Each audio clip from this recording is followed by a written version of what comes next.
Semir. Pancen kurang ajar tenan usah siji ya. Bapak ning raya-raya tekan kene kok ling nyeluk Semir.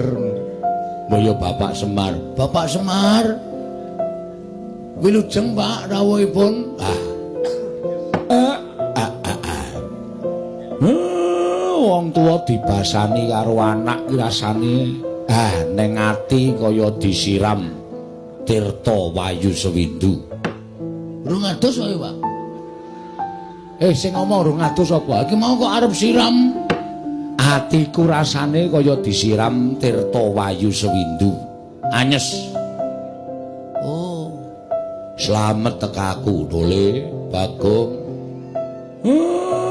Aku ngaturake pamujiku tampanana ya cah bagus. Kula pundi nggo jimat paripe ndayanana ing kasantosan. Amawa ana kabagyaning gesang kula. Bapak, pripun prayogaken nggih, Pak? Iya.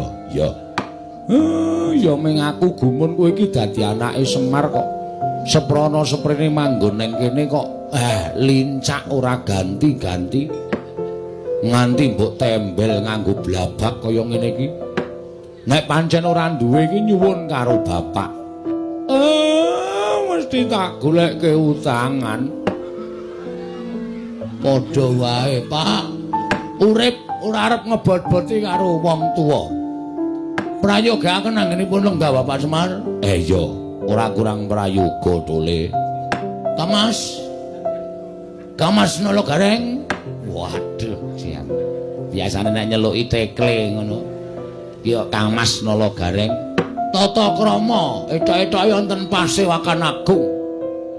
Kamas nala gareng winantu ing Suka Basuki. Rawuhipun Kamas. Pangestumu, Dik. Slamet tekaku. Aku ngaturake pudya pangastawaku tampanana.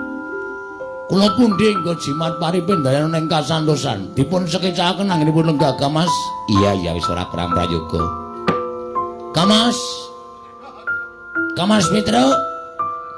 Wilujeng rawuhipun Kamas. Wah, anteng atiku, Gong. Ayem anteng. Aku tok basane iki kaya anguk-anguk lawanging swarga. Empuk gek mati. Lho. Tegese iki ayeme atiku prasasat kabagyan kaya anguk-anguk lawanging swarga. Mengkono Kamas. Slamet to, Di. Pangestumu. Wilujeng Kamas. Prayogaken ya, Mas. Ya, ora kurang prayoga. Sabar.